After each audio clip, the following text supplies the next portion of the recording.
The advice and opinions expressed by the host of Autism Live and her guests are meant solely as suggestion and should not be in any way construed as child-specific advice. The Center for Autism and Related Disorders advises working with a board-certified behavior analyst who has experience with autism before starting any intensive behavioral intervention. Any choices you make in determining your child's treatment are completely at your own discretion.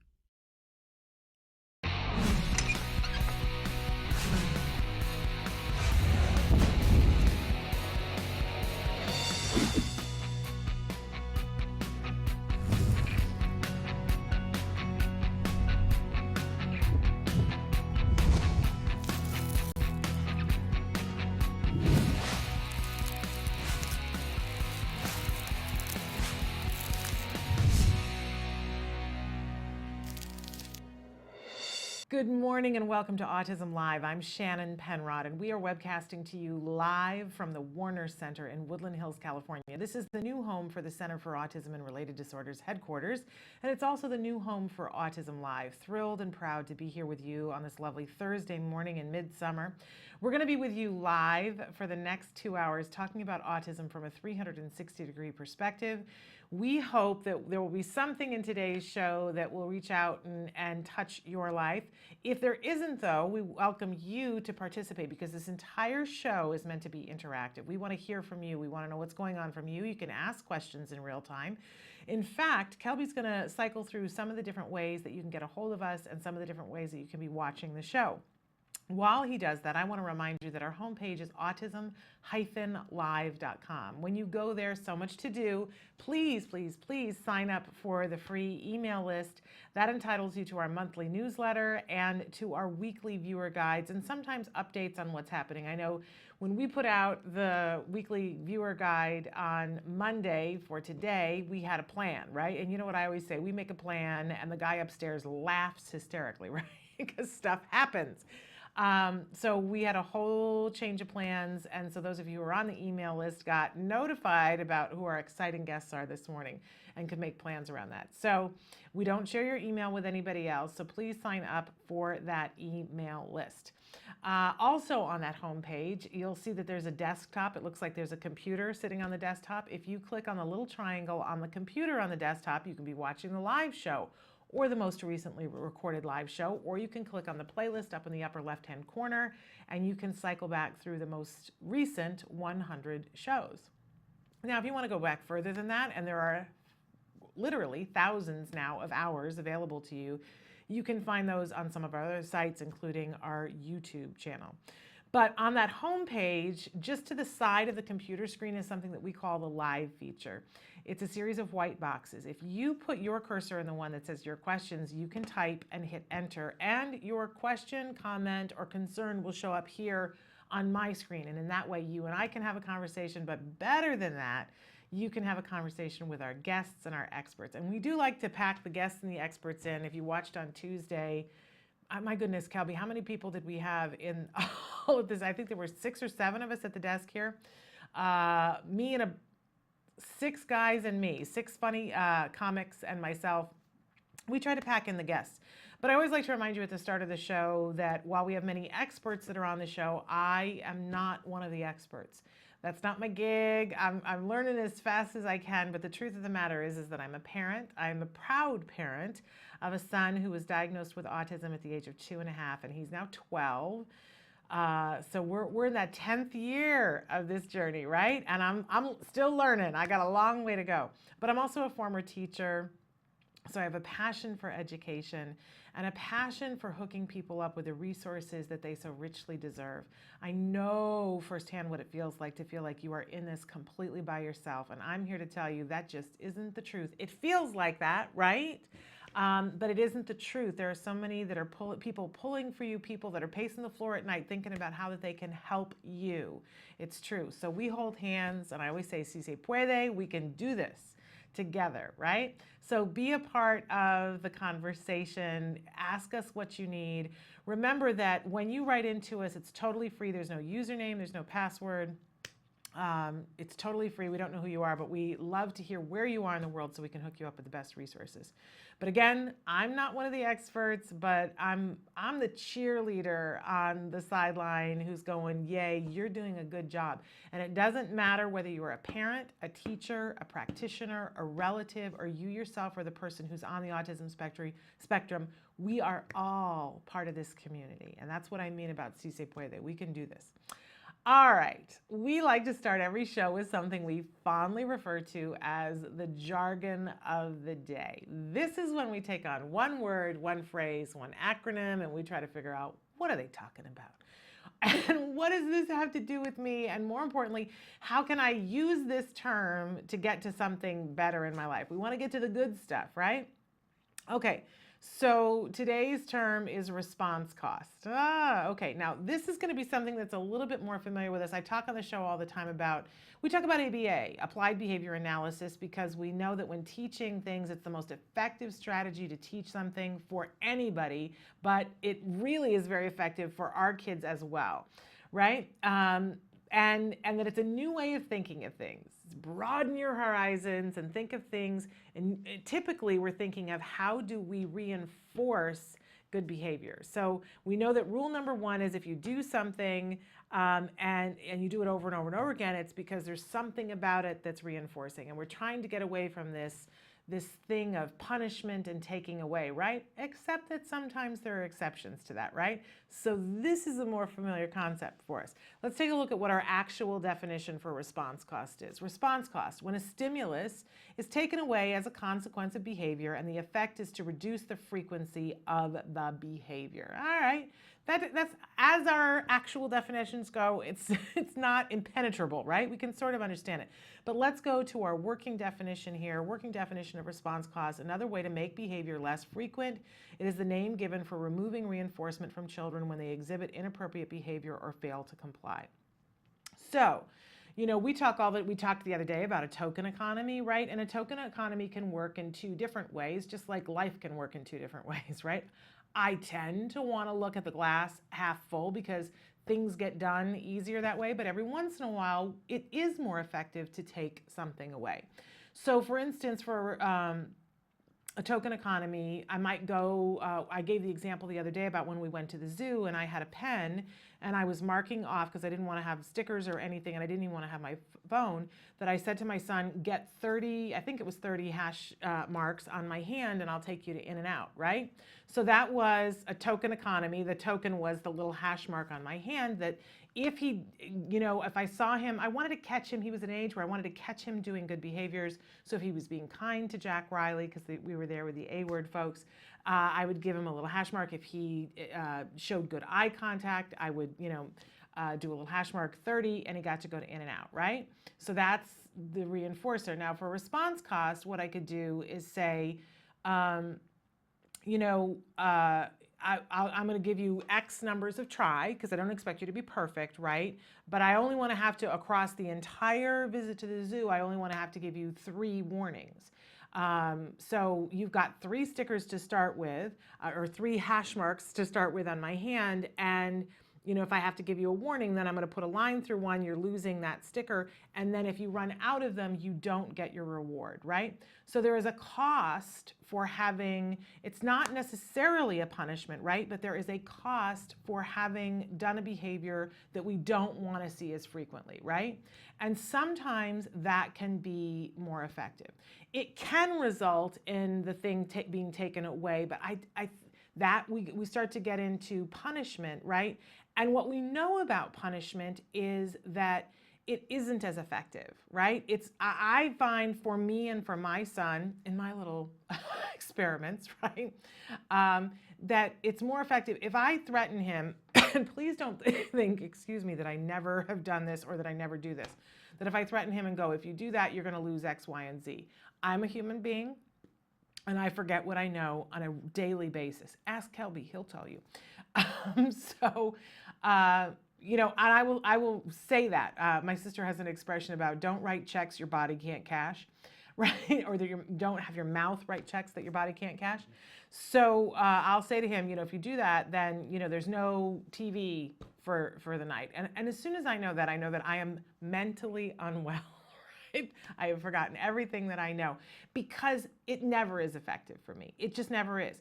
If I really want to get to good behavior, and I give him an option of, I'm going to give you three different opportunities, and I'm going to give you a warning, I only ever usually end up using one, and we get the good behavior. And honestly, that's really where our heads should all be, as how do we get to the good behavior, not how do we punish the dickens out of the kid to hopefully at some time when they're 35 have the light switch go on in real life, right? And that's with neurotypical kids and with kids who are on the autism spectrum. So response cost, it's not something to use unless you've tried other things. And I would really encourage you to be using this with an expert because it's very easy for it to go into punishment land.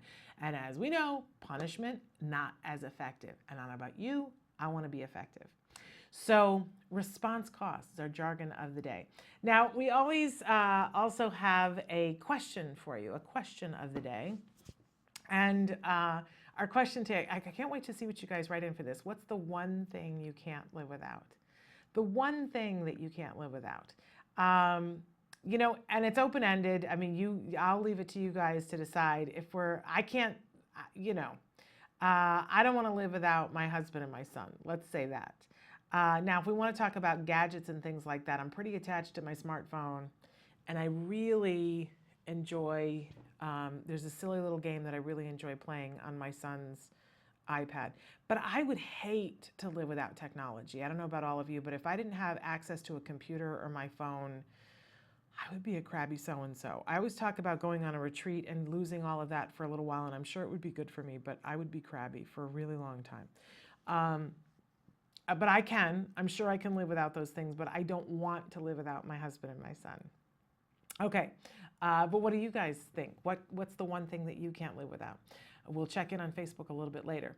We always have a topic of the week for you, and our topic this week is finding the paycheck. And you notice that paycheck, we've got, our quotation marks, because sometimes the paycheck really is the paycheck, right? But a lot of times it's not. And it's so important in life that we figure out what our personal paychecks are. What makes us really happy? What's the thing that we're working for, and that when we get it, we really feel it. I have a friend who all he ever wanted was a Porsche. He wanted a Porsche. And then finally, one day he got the Porsche, and the first day he was just so excited, but the next day he was like, okay, well, it's a car, right? And it really was a turning point in his life where he realized, okay, there are more things that I want than a car, right? Those are sort of the eye-opening moments. But by the way, we all have a little bit of that, right? We think we know what our paycheck is, and I'm talking about really knowing what the paycheck is. What's the thing that really gets you up in the morning? What's the thing that really keeps you going? It may just be hope. It could be, right? And that's our favorite four-letter word. But once we truly know what our paycheck is, I think that's when the good stuff happens in life. And I'm just talking about us, but then stop and think about when you truly find the paycheck for your kid, that's when you are able to overcome huge challenges because you harness that paycheck to a learning process that makes sense. Not setting them up and saying, oh, well, when you are able to do this, you get the paycheck. You have to attach that to a learning process that's effective and makes sense. But when you do, those are the elements of success. So ask yourself, what's your paycheck? And I think when you truly find your own paycheck, it helps you to be able to find the paycheck for somebody else so that you can get the teaching done. So we'll keep talking about paycheck today. We got a couple of people that are going to be on the show that have truly found their paychecks. So some of the different things that we have going on this morning. We had Elaine Hall, Coach E, on Tuesday.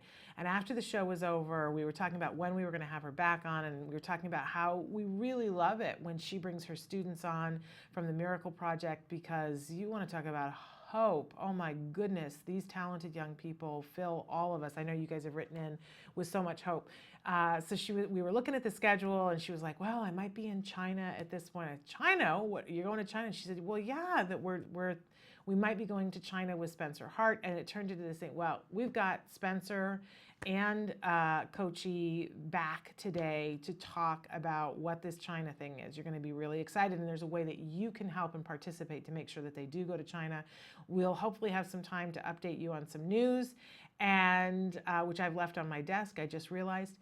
And in the second hour, Sue Cho is in town, and this is just a rare treat for us. My son is so excited today because two of his favorite people are on the show, Spencer and Sue Cho, and he's briefly met Elaine. I know that if he gets to work with Elaine, she'll be a favorite person too. But Sue, you've been watching this week as we've debuted this new segment, A Yoga Moment with Sue Cho, that we filmed with Sue and my son, her demonstrating how to show a young person with autism a yoga pose and be able to benefit from it. I want you to know, we watched the segment yesterday with Dr. Grant Pichet, and she said, oh, had Sue and Jem ever worked together before? And I said, no, they met like 5 minutes before they shot that yoga thing. They'd not been able to have a conversation about it before.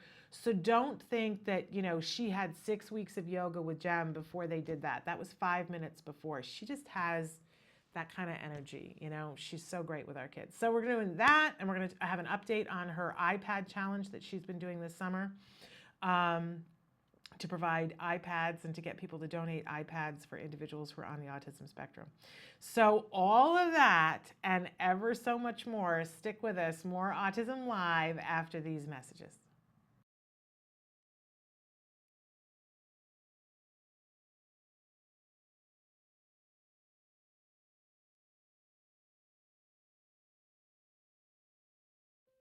What would you do if your child was hurting? If your family's future was uncertain. If help seemed out of reach. Have you been given no hope? Taka means I am not alone in this. This is the reality for families affected by autism. And today, the number of children with autism is growing more rapidly than ever. Taka unites these families and shows that they do not have to fight this battle alone. Our oldest son, Jared, who has autism, when we first took him to the doctor to get the diagnosis, you know, it's so sad because they offer you nothing. There's no help, there's no hope.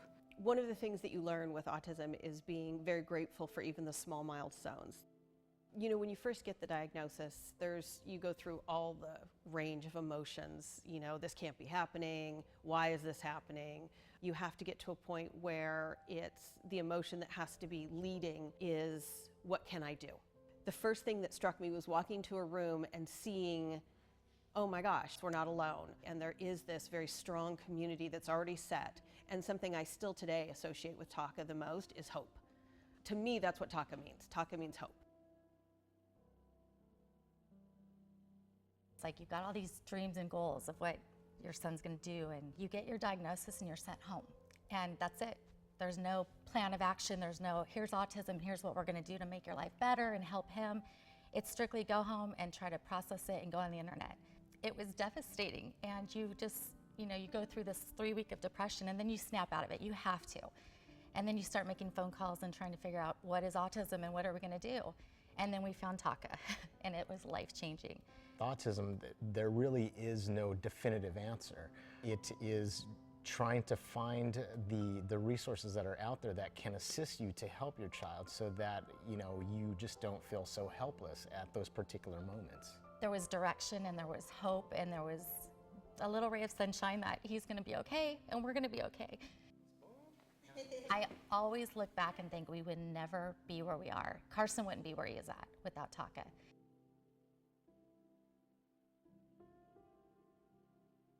So 13 years ago, my son was diagnosed with autism, and that put our whole family into a tailspin.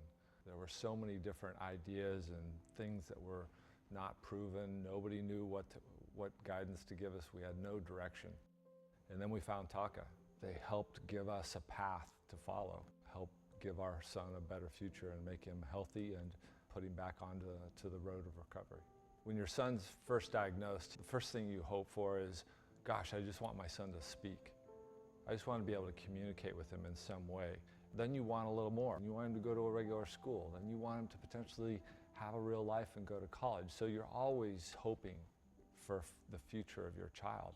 My son is a happy, healthy, vibrant young boy that's going to turn 15 really soon, and we couldn't be more pleased, and without Taka, I don't think we'd be in the place that we are today.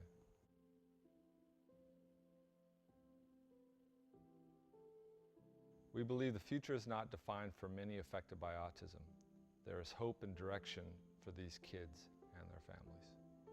Taka is dedicated to providing community, support, education, and hope to families affected by autism. At Taka, At Taka, At Taka, we are families with autism helping. helping. helping families. helping families with autism. Hi, my name is Matt. I am 19 years old and I was diagnosed with autism when I was 6 years old. Autism is one of the fastest growing developmental disabilities in the United States, but I am living proof that with the right treatment, hope is possible. My future is not limited. Today, I am attending Fullerton Community College and I run for the cross-country team for fun with my friends. It makes me feel proud when I think about my progress. Chances are you know someone affected by autism. Show them they are not alone and help others get on the road to recovery. Contribute to Talk About Curing Autism today.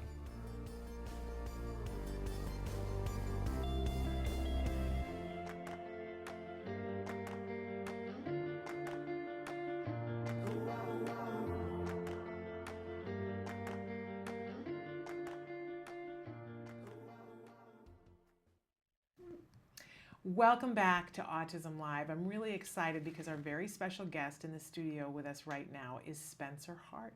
And Spencer, you've been on the show before. Welcome back. We're thrilled to have you.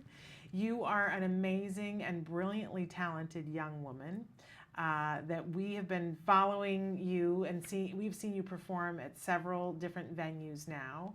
We saw you at Denim and Diamonds last year and you brought the whole house down. Everybody was just so excited to hear you sing. Then we watched you sing on Parenthood, on the last episode of Parenthood. I'm so jealous, Spencer, that you got to be on Parenthood and be behind the scenes with all of them. We just saw you sing at Temple Grandin at Friends. And coming up this next week, I understand that you're going to be singing someplace really special. Do you know where you're singing this week? At China. Well, I know we're going to talk a little bit about going to China, but aren't you singing at the Special Olympics opening this week? And on Monday, you're singing at the Special Olympics. Yep. Do you know what you're singing on Monday? I'm singing a song called Nella Fantasia. Are you just so excited about it? Yep.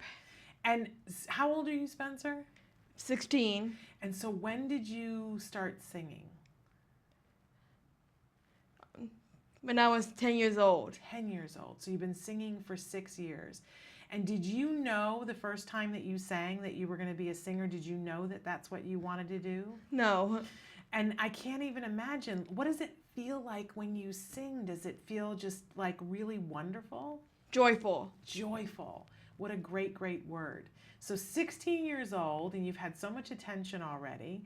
I know we discussed a little bit whether or not you wanted to sing on the show this morning. Do you feel like singing a little bit for us? Yeah. What would you like to sing? Ave Maria. Okay, do a little Ave Maria for us. Santa Maria.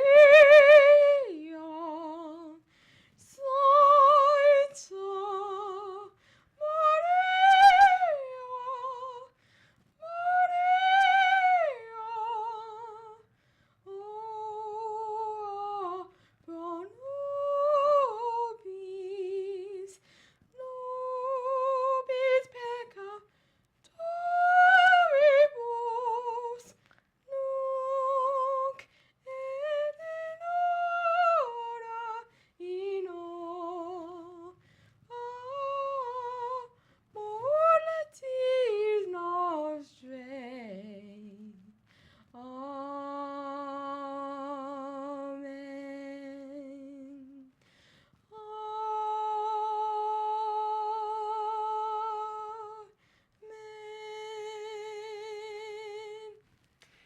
It always makes me cry when I hear you sing, Spencer, because it's so beautiful and it is so joyful. I I have to say, too, that my son considers you a great friend now, that you guys got to meet at the Dodger game, I think was the first time you guys met. Yeah. Did you have a good time at the Dodger game? Yep. Who was what place did you get to run out to? Do you remember which, was it was it third base? Where did you get to run to? Do you remember? Second. Second base. Do you remember who the player was that you got to meet from the Dodgers? I'm not good with remembering baseball player names either. But was it fun for you? Yeah. Jem had a ball at that, but I have to say he thought it was really great meeting Jock Peterson, the center fielder, but he was more impressed that he got to meet you. He was just absolutely thrilled. And he's here today. I know that he's excited to see you.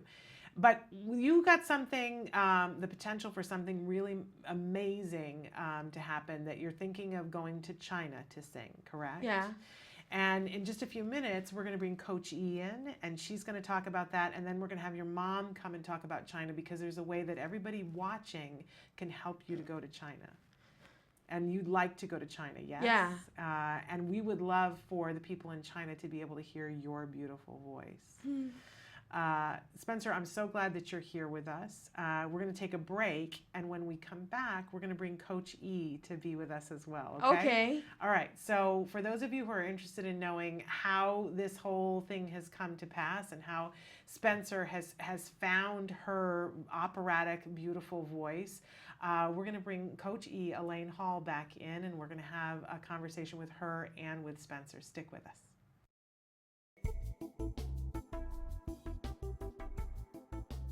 Skills is an online program that provides assessment, curriculum, positive behavior support planning for challenging behavior, and progress tracking, and it does this all in one place. The skills assessment and curriculum addresses 8 areas of development, which even includes advanced higher level areas such as executive functions and cognition, which pretty much makes skills the only ABA-based set of curricula for teaching more complex skills, things like problem solving, planning, self-management, perspective taking, and even inferring and predicting others' private events. Skills is a 4-step system. Step 1 is to add the child to your account. Step 2 is to start assessment. The skills assessment is the only ABA-based assessment with psychometric research demonstrating the language subscale to have excellent reliability. Every area of human functioning and typical child development from infancy to adolescence was researched, making the skills assessment the most comprehensive of its kind in the world, and we're quite proud of that.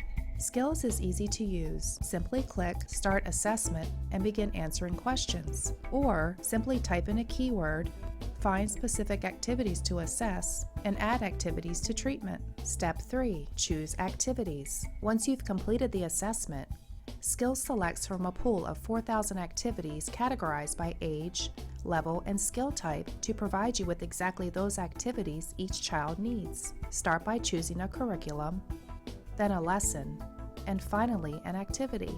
Click the information icon to view prerequisites, ages in which targets develop, examples, and IEP goals. Click the video icon to watch a short video. Once you've identified an activity you want to teach, adding activities to treatment is a snap. Step 4. Start treatment. Here you can access customizable activity lesson details, add your own customized targets and exemplars, and edit an activity status such as introducing or mastering it. You can even print handouts such as worksheets, tracking forms, visual aids, and other materials. Skills also offers multiple progress charts mapping curriculum progress, lesson progress, and cumulative number of activities and targets mastered over time. The Skills language curriculum is categorized by verbal behavior type so that users can identify progress for verbal operants, such as echoics, mans, tacs, and interverbals. Skills is one of the only programs that provides the ability to write behavior intervention plans, or BIPs, for challenging behavior. With just a few clicks, the outline of the behavior intervention plan is written for you and ready to be printed and implemented. You can learn more about Skills today and get started by visiting us at www.skillsforautism.com, or you can call us at 877-975-4559. Skills. Progress starts here.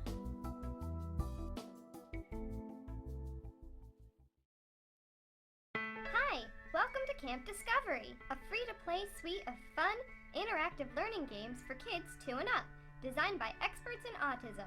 Camp Discovery will open your early learner to a world of new skills, shapes, numbers, colors, locations, emotions, and more. Let's get started. Please choose a level. Objects, First, Camp Discovery's Intelligent Preference Assessment determines your child's preferred reward for choosing correctly. Okay, got it. Let's play. Camp Discovery creates a motivating learning environment for your child by minimizing incorrect responses and maximizing successful ones. Find the shoes. Respond correctly and your child is rewarded with their favorite animations. You did it. Respond incorrectly and our unique prompting system guides your child to the correct answer by making it the largest choice. That's not it. Try again. Way to go.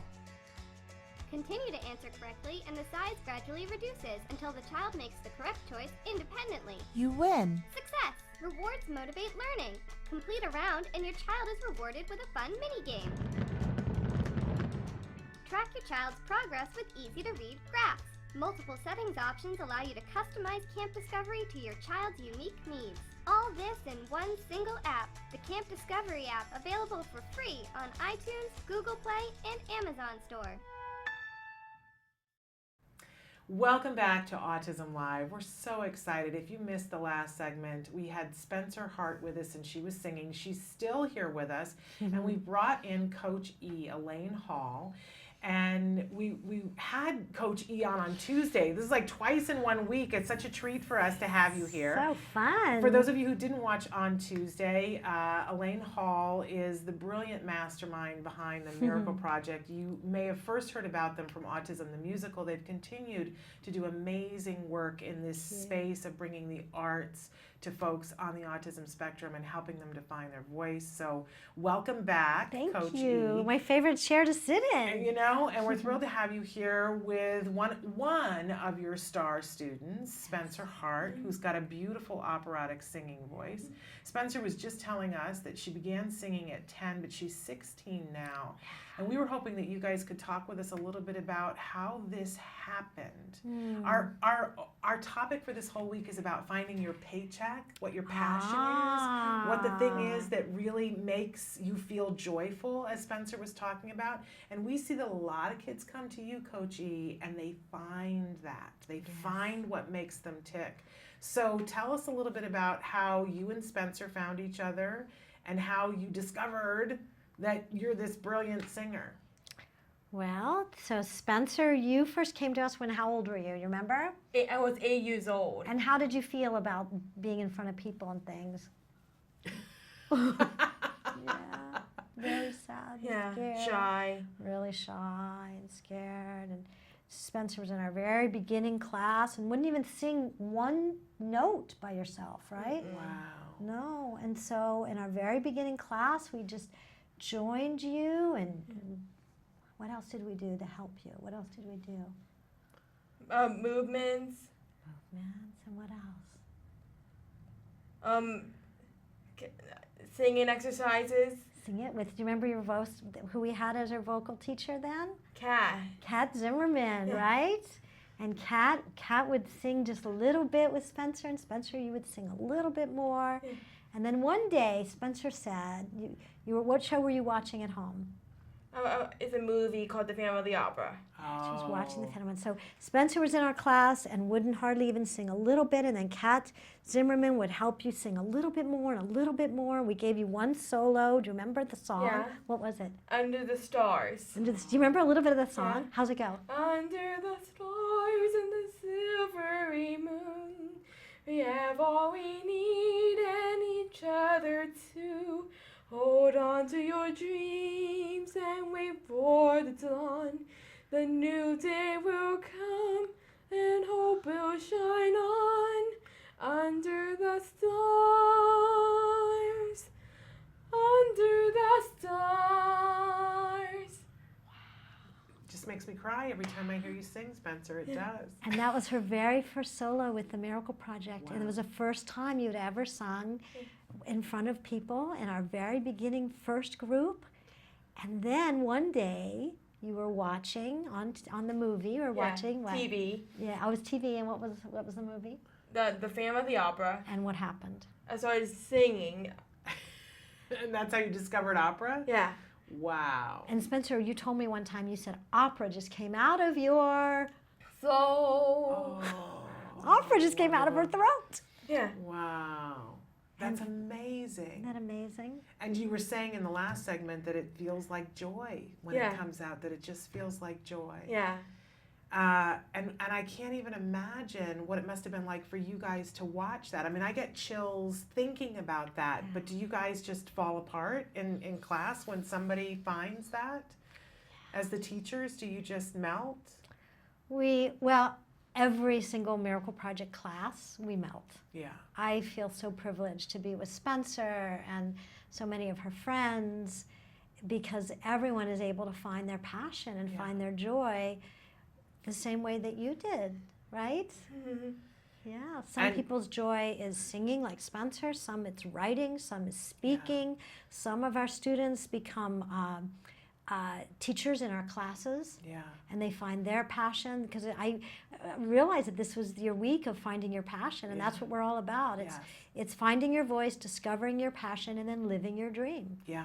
So Spencer found her voice, discovered her passion, and you are living your dream. Yeah. I sure am. Yeah, I mean, the places that you've gotten to go and the people that you've gotten to meet, and coming up soon, there's the possibility of you guys going to China. And we're actually going to talk more about that. We're gonna take a break, and we're going to bring your mom in. But before we do that, I just want to say that, you know, this is an amazing story, but it's not the only story by any stretch of the imagination at the Miracle Project. That this is sort of a, you know, almost a daily occurrence with you guys, is that you help all of these individuals to find their place and their voice. So tell folks where they can go to find out more about the Miracle Project. Okay, we can go to themiracleproject.org and find out more about all of our classes from beginning to advanced. Plus, we have a new program called Improv for Interaction, which is all about using improv to interact in the world for young adults. And we have a camp coming up starting in 2 weeks, our first camp in Thousand Oaks. So we welcome you to come join us. And for those of you who aren't in the Los Angeles area, we mentioned this on Tuesday's show, that the Miracle Project is expanding and going to different places. There's still one community spot left for this year. If you want to bring the Miracle Project to your community, you need to reach out to Coachy and let her know. Don't think about it and wait and wait and wait. There will be 3 more spots next year, but do yourself the favor and bring this to your community. You can be the one.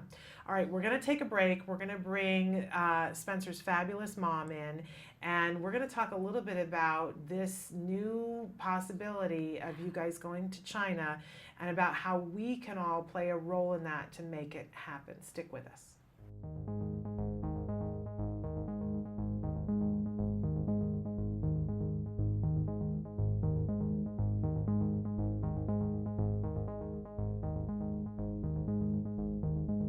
Mid-swing on this wonderful day, this wonderful walk with Mr. Matt Asner. Talk to us about today's walk. Do we have any facts, figures, numbers, or just pure emotion? Just pure emotion. I'm about to get the numbers. We'll see what it is. Okay. I think it's probably close to 1.6, probably. That's my feeling. But it's incredible. We had 55,000 people plus here today. And you know, I honestly, I've been here 7 years. It gets better and better and better. So. And really what you've fostered here today is hope. I know that's your favorite 4-letter word. Where are we without hope? Where are we? Really, I mean, seriously, where are we without hope? Hope is everything. Hope is eternal.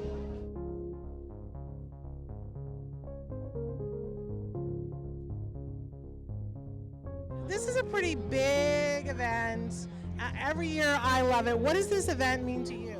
Well, I just think it's great that you see so many people coming out to support, autism.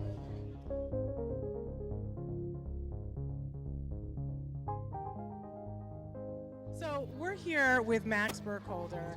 There's a whole community of people that are going to love you no matter what you do, no matter where you go, no matter what you do. And that's the autism community. Are you okay with this? Is this a good thing? I'm pretty okay with it. This seems to be a pretty happy, supportive community. Well, what did you learn about autism through portraying this wonderful character?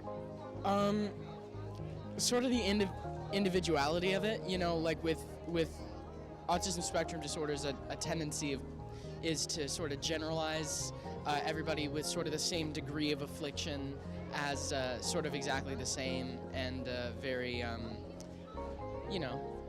generalize them a lot. But something I found while just talking to everybody, and that I tried to put into the characters, just the sense of individuality that all of them have, everybody has. And so at a certain point it became not really even portraying autism, it just sort of became portraying the character.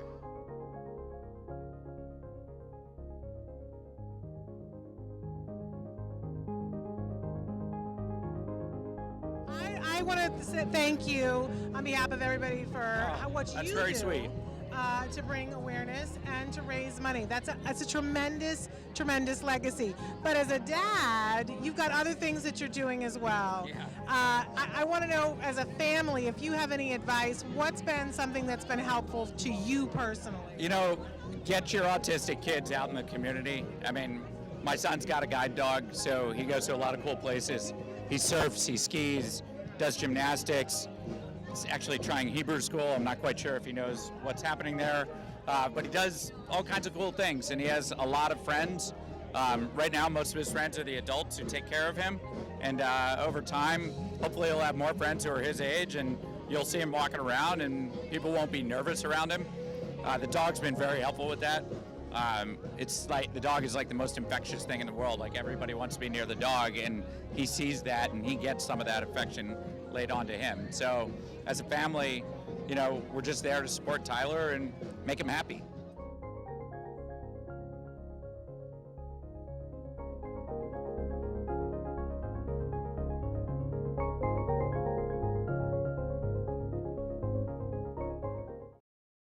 What is autism? What is autism? What is autism? What is autism? What is autism? What is autism? I've been asking myself that for a very, very long time. Let me think about that one. Trying to, just, Jeez. Let me think. Oh man, that's a big one. Yes. Autism, Autism is a neurological disorder that affects many of our kids in different ways. It's a learning disability that affects the cognitive functions of the brain. A lot of people have the misconception that it's a disability, and it's really not. I look at it as like a special gift. When one person thinks differently from another. It's an opportunity for everyone to learn to understand someone that's a little different than them. Autism is the ability to educate. They're given so much talent in different areas. To me, autism means a chance to be with and be around people you really care about. Autism is beautiful. it's a way of seeing the world differently. It's always unique, totally intelligent, and sometimes mysterious.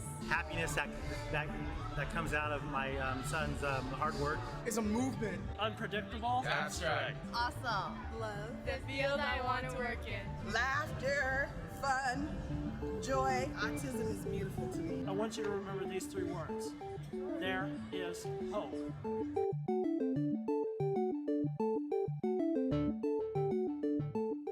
Welcome back to Autism Live. I have a lovely panel of fabulous, talented women here with me. Joining us, Jill Creeder-Hart, Spencer Hart's mom, and Spencer Hart is with us as well, and Elaine Hall, Coach E, as she is better known to some people, from the Miracle Project. So welcome. Thank you, Sean. Thrilled to have you having here. us. I always love your hats. Thank you. I can always find you at an event because I see your hat, and I know there's Jill. I'm easy to spot. And one of my favorite autism moms. Always a delight to see you, and a thrill to have you with us here on the show.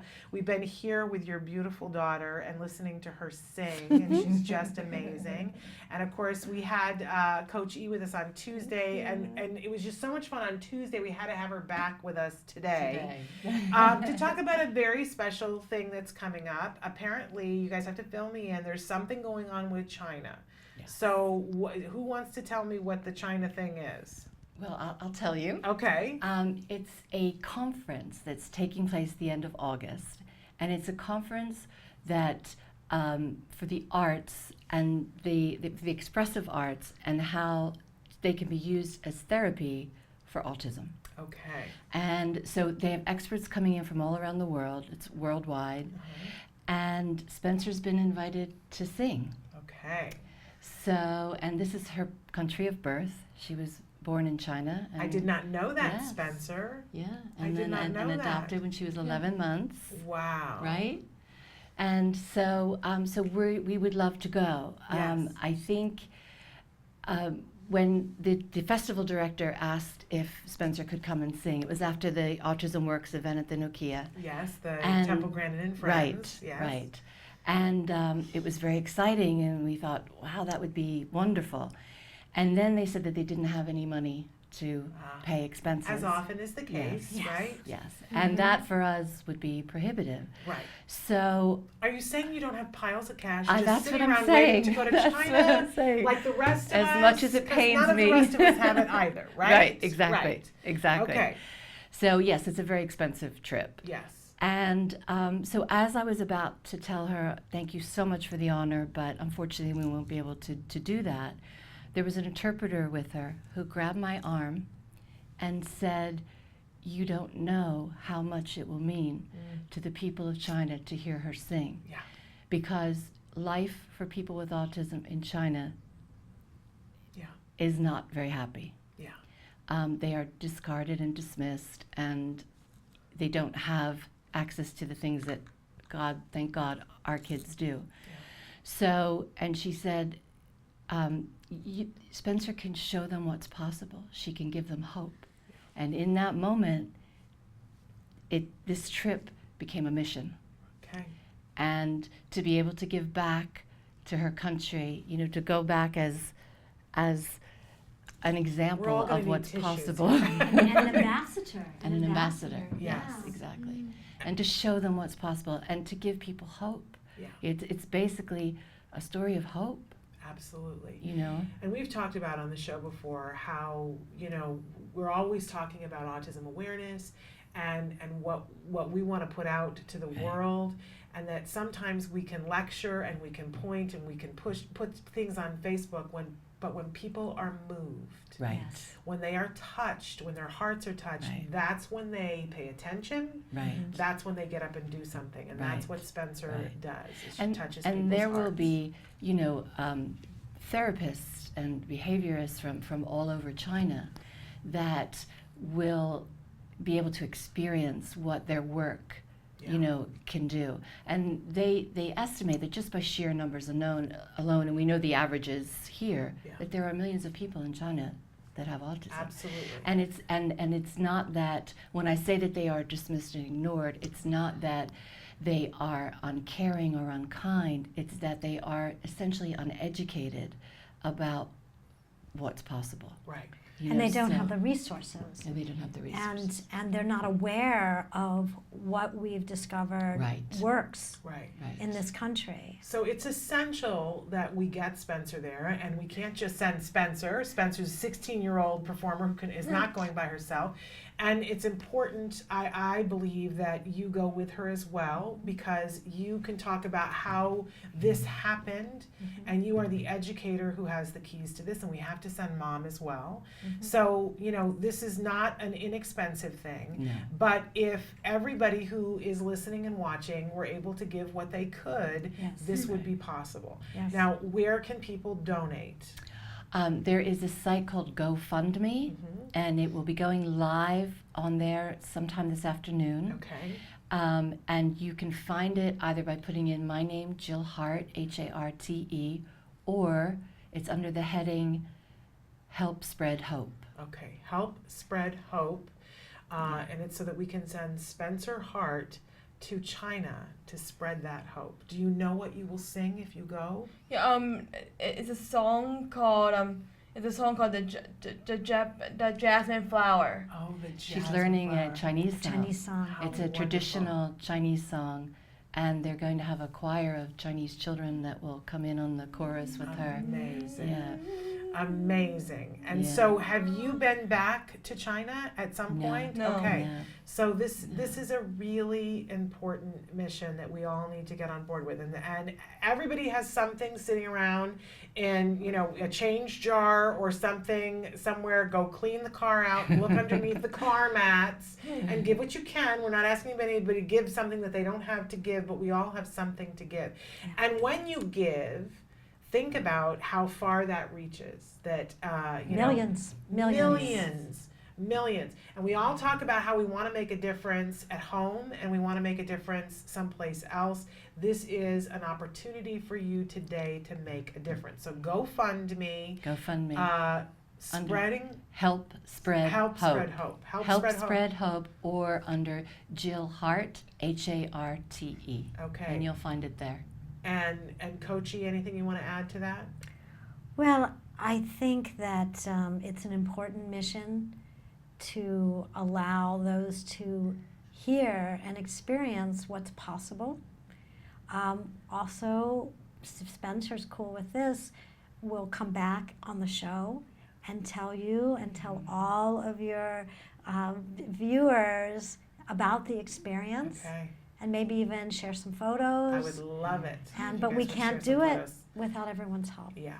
Yeah, but we need some help. Yeah. If we all want to be sitting someplace 10, 15 years from now and watching somebody say, you know what made the difference for me? This girl came to China and she sang, right? We can all be a piece of that, but you've got to donate to do it. GoFundMe. Yes. Help Spread Hope. Help Spread Hope. Or Jill Harte. Or H-A-R-T-E. H-A-R-T-E. Okay. Or my mom Jill. Yes, your mom Jill. Jill Harte with an E. You know, when you put, I believe in the karma. What you put out comes back to you ×2. So put something good out for this week. Ladies, thank you so Thank you for having very us. much. Thank I'm you. going to mop down. I've cried through this whole thing. We're going to take a break, and then we're going to be back with more Autism Live after these messages. You say howdy, we say hi. Let's get rowdy, let's get wild. Let's get wild. Let's get wild. Let's get wild. Let's get wild. Hey, welcome back to Autism Live. We heard you. Everybody wants macaroni and cheese. Yeah, but we're gonna make it allergy free. But here's what's the crazy part of this macaroni and cheese. It's actually healthy. And it tastes good. Yeah, it tastes really good. That's the most important part. So we're gonna start, we got our water boiling. There's so many variations on the pasta. We're using today a corn pasta. We can verify with the manufacturer that we have a GMO-free product.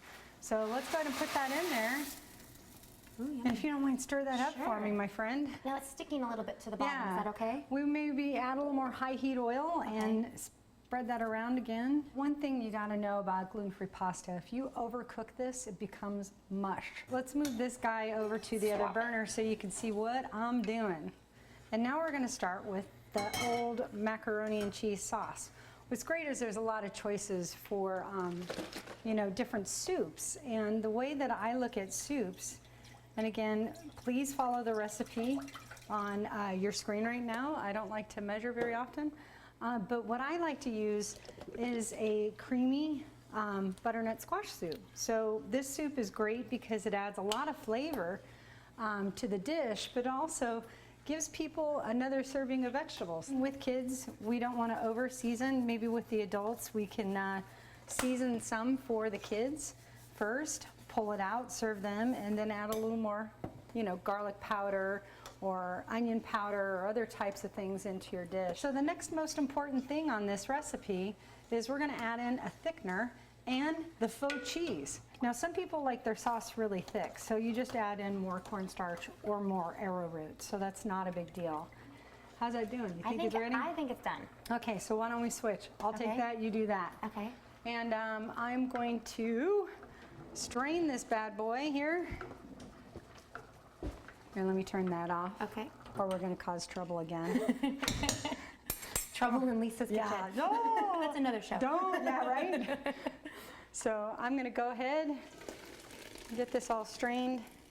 It's a good consistency. So I'm going to check to make sure our pasta is cooked. So really you just want to make sure, just like any pasta, it's a little bit squeezy, a little bit. Nice.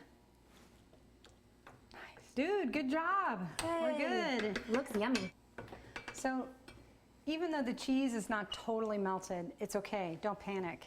What's important is that you're gonna love this recipe once you eat it. What I enjoy most about this recipe is that it smells good, but this stuff is amazing. So if you don't mind, I'm going to serve you some up and you can maybe blow a little bit on it so you don't burn your mouth. Sorry, I'm once a mom, always a mom. Just like we tell our kids. I know, right? Oh, but I can't wait. I'm excited.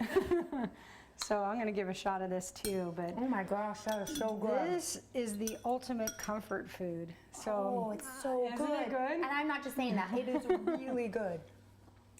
It literally tastes like something our kids would really like, and that sweetness is really, really, really good. So the bonus for us is that when we're serving this to our kids, they're actually getting a full serving of vegetables in this. So instead of just eating a bunch of carbs and worthless calories, you're actually getting some good stuff in this. And we'll be back next time. I hope you join us again here on Autism Live. We're really loving the feedback, and if you have additional feedback, here's how you get it to us. You can send it to us via email at autismlive@gmail.com. On Facebook, facebook.com/autismlive. And also there's thousands of recipes waiting for you to discover them with pictures and different things on the TACA website. So you can hit TACA on the web, tacanow.org, and we'll be back. Hopefully we'll get to do this again. I had so much Maybe fun. we'll have a little wine, but you got to join us next time. We'll look forward to seeing you then. Bye guys, we're gonna keep eating. You say howdy, we say hi. Let's get rowdy, let's get wild. Let's get wild.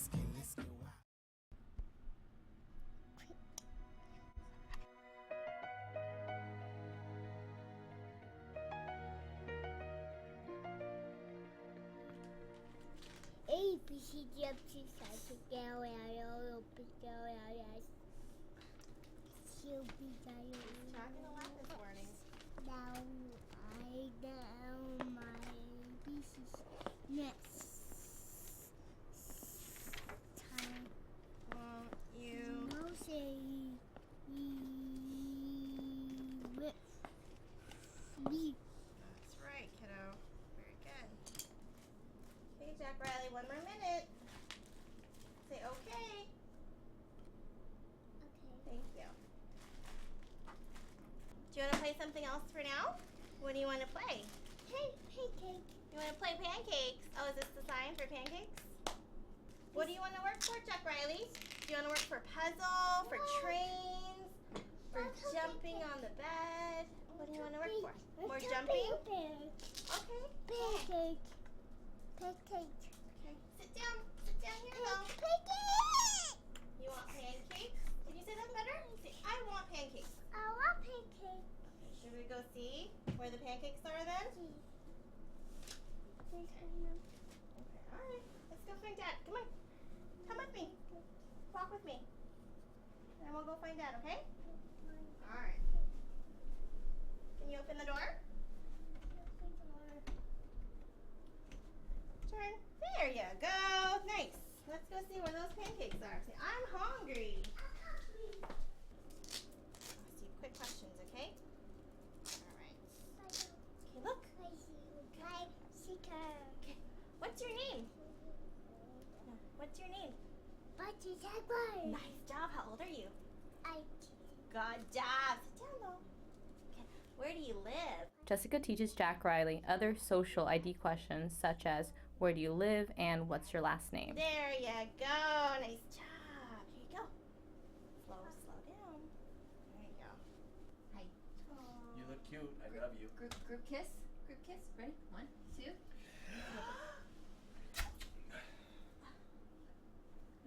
Oh, nice hands. Nice hands. Nice hands. Nice hands.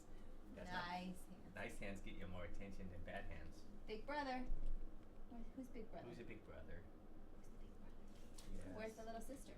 Where's little sister? Where? Is she here? Is that Right little sister? here. There Right, she that's right. Can she have a kiss? Can little sister have a kiss? Thank you. I'll hope. We'll hope. Jack Riley is needing less prompting to appropriately gain attention. Jessica only gestures to get him to ask. They introduced the skill about 7 weeks ago, and it's becoming less contrived and is occurring naturally in situations. Here's a look from 7 weeks ago, when Jessica first introduced gaining attention. In the beginning, she tempts Jack Riley with an item he wants, then prompts him the whole way, gesturing and physically showing him what to do and what to say. Jessica. I want pancakes. Hey, look at me when you say it. Say, I want pancakes. As time goes by and the skill becomes more natural, the prompting will completely fade away. Ready? Show them how you can use a straw. You gotta go all the way. Show me. There you go. Good job. Feeding used to be very time-consuming and difficult for Cheryl and Mike. Jack Riley would swat away food fed to him and would refuse to self-feed. He now feeds himself and even uses a fork. His diet, though, is still limited, but it's growing. Drinking has also been an issue for Jack Riley. He's typically only drank out of baby bottles or bottles with a hard nipple top. They've tried getting Jack Riley to drink from a cup, but every time they would present it, he would try to lap it up like a cat, anticipating all the fluid to come rushing at him. Now they have introduced drinking from a straw, so he has an item to drink from that is age appropriate. Now suck it up.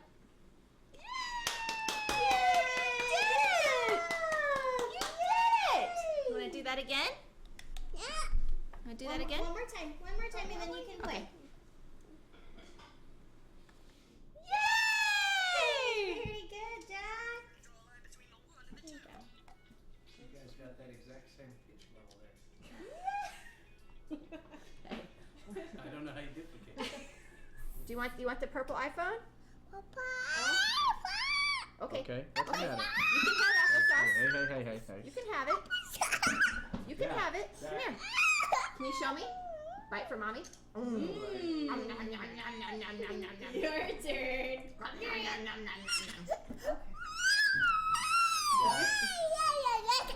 Do you know?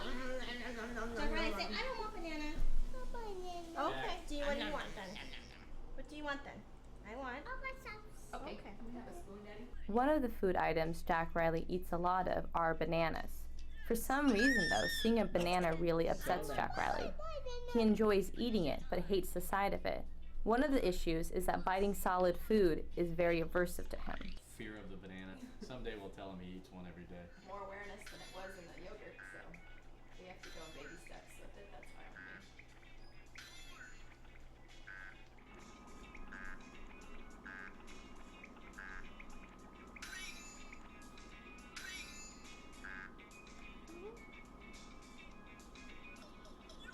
This is history.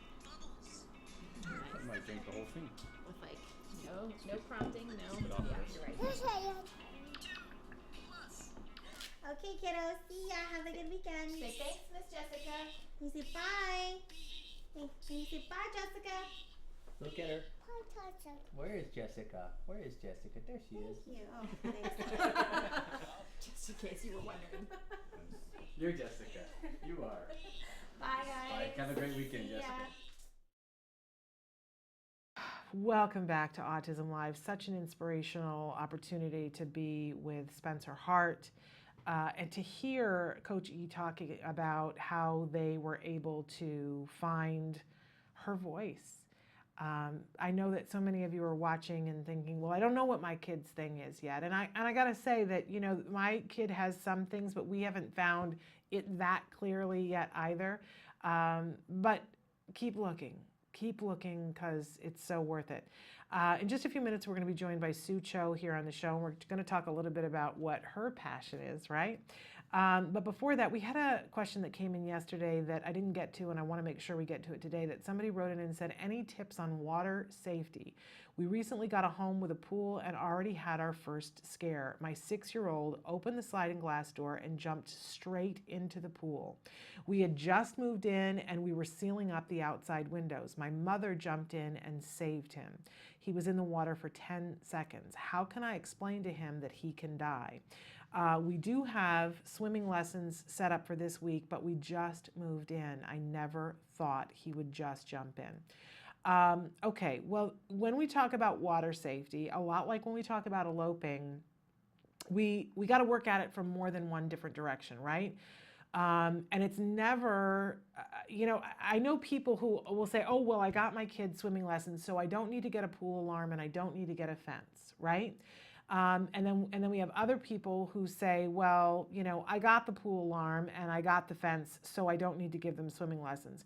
And I would say to you, you really got to do all three things and more, right?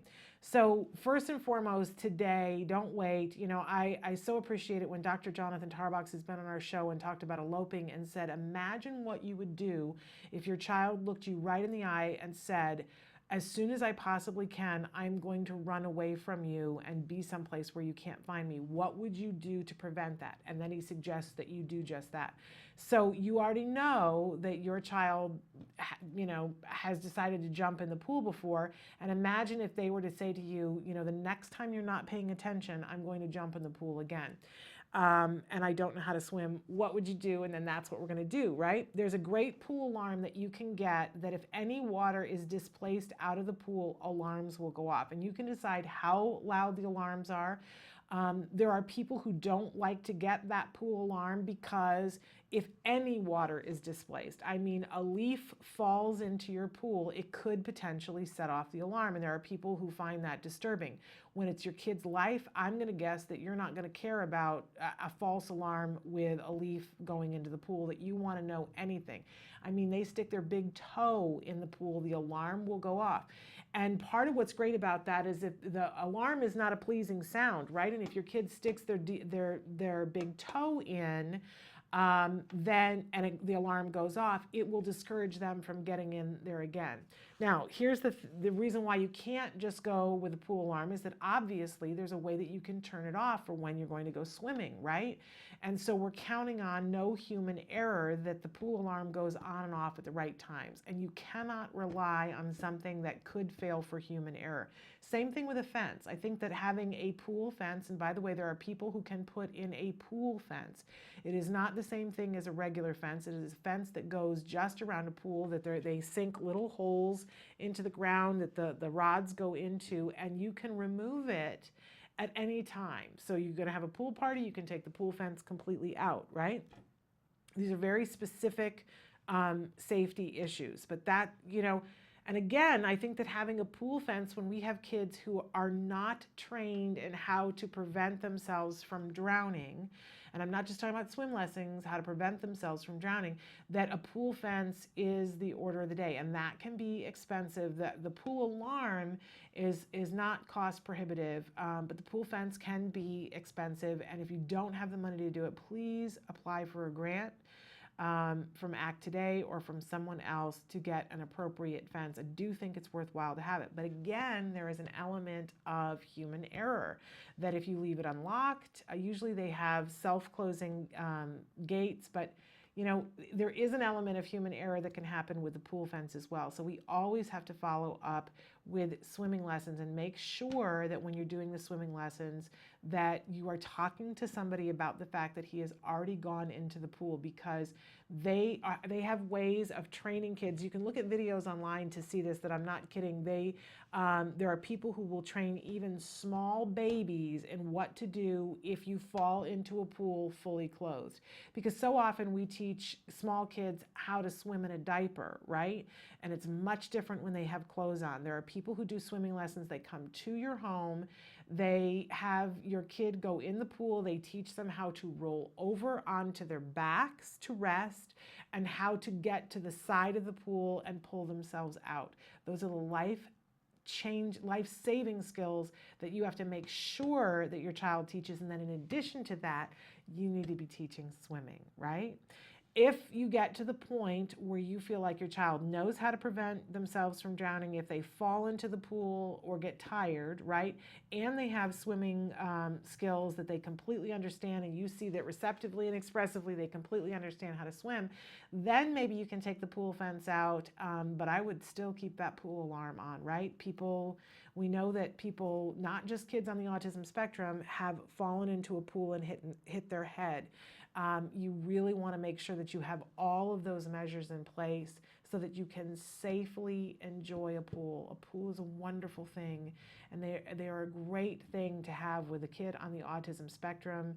We know that we can get good things happening in a pool with those kids, but we've got to be really, really diligent about it because it's not worth it otherwise. I also want to encourage you to check out some of the videos that we've done on the show before with Tammy the Swim Chick. Amazing woman who trains people all over the world now. So she'll go and teach them how to teach swimming to individuals on the autism spectrum, so that they don't have somebody in your community that already knows how to teach swimming to an individual with autism. They can either see about taking lessons with Tammy so that they know how to do that, or you can get her book, Swimming with Autism. Fabulous, fabulous book. But take the precautions so that the lovely pool that you have is truly a thing of joy and not the thing that keeps you up at night, right? It's all possible. All right, we are going to take a short break. We're going to be back with more Autism Live after these messages.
Welcome back to Autism Live. Just wanted to catch up on a couple of different things that people have written in. Somebody who wrote in, thank you. You know who you are, that you wrote it in and said thank you for posting the shows every day on YouTube. That's all Kelby all the time. Kelby's killing it. He's doing such a good job. Can I say too that I also like how funny Kelby is on Facebook? Kelby, that's Kelby most of the time on Facebook. I think now you can tell on Facebook that it says posted by Kelby Wood or that it says posted by Shannon Penrod, because it's just me and Kelby now. And usually it's when it's funny, it's Kelby. I used to be funny. I don't know what happened. I can still be funny sometimes, but for some reason I'm not when I post. But Kelby is killing it with that. Somebody has written in and said, where can I find a list of the billing codes for ABA therapy? And what a great thing to ask. We have a very special person who works just down the hallway from me, who is featured. She's an autism mom, Bryce Myler. She's featured in the film Recovered. And here's Bryce's story. Bryce was, a professional woman working in the field of insurance way back when, and back in the early 90s, and her son was diagnosed with autism. And she was told that her son was on the severe end of things and that she should have him put in a home. And it's her only child, her and her husband's only child. And she decided that that wasn't going to work, that she was not kissing her child goodbye, and set about trying to figure out what she could do to help her son. She found the Center for Autism and Related Disorders and had Dr. Graham Pichet and her team start working with her fabulous son. And that there are videos in Recovered, in the film Recovered, where you get to see her son when he was 5 years old, when he first came to CARD and started working for CARD, and how little language he had, and you get to see at least a little bit of what the severity of his autism was. Really reminded of my son when I saw him, just a sweet little guy, but not really understanding what you were saying and not able to express himself. And then you get to see him as he gets a little bit older in the film, and her son recovered from autism. And I remember watching that film and just sobbing, because there's a place in the film when the therapy was over that he had been sitting at this little table and to have his therapy, and Bryce said, once you're done with this, you're never going to have to sit at this little table again. So she had all the therapists sign it, and she put it up in the attic in her garage. And I just sobbed and decided that when we were done with therapy that we were going to have the therapist sign the table, which we did do. And that table is in my garage. I don't have an attic in my garage, but it's in my garage. In any case, so fast forward many years later, and his insurance started to cover autism. And Dr. Grandpichet was saying, you know, we need to get an insurance expert to come in here and work with the insurance companies and work with our families to make sure that we're doing this right, because, you know, we've never dealt with insurance before. And she was racking her brain going, who do we know that knows about insurance? And somebody said, you know, well, that's what Bryce Myler does. Long story short, she's been working for CARD ever since. So when you become part of the CARD family and you go through the contracts department, they're the people who deal with your insurance, and they negotiate the funding and all of that with your insurance company. That's Bryce's team. They're the ones that do that. Now, a couple of months ago, they had a fundraiser for Autism Care and Treatment Today, and the contracts department decided that they were going to have a hot dog stand, and there were a whole bunch of things that they were selling. They were selling hot dogs, and they had drinks that they were selling, and, you know, sodas and chips and things like that as the fundraiser. But then they also had a long list of things that you could purchase, that you could buy a friend for the day, buy a companion. You could have somebody come and work with you for the day from the contract department. It was a long list of things. Well, I purchased a day of Bryce Myler's time, and we have not made good on it. So I'm going to ask Bryce if she'll come in and trade her day, where she has to, you know, spend the whole day. And my idea for that is that I want to have her on the show, talk about insurance, and then the rest of the day we'll set her up on a phone line, and you guys can call in and ask questions and be connected right with Bryce, because, you know, sometimes you'd have to wait for her to get back to you for a while, because, you know, but I bought her for a day.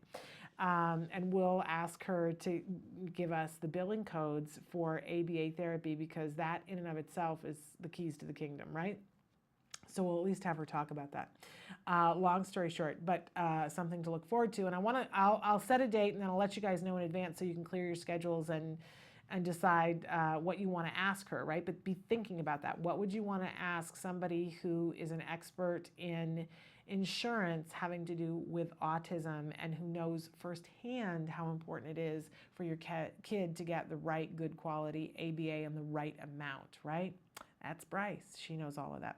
All right, we're going to take a break, and when we come back, we have the fabulous Sue Cho. She's going to be with us, so stick with us.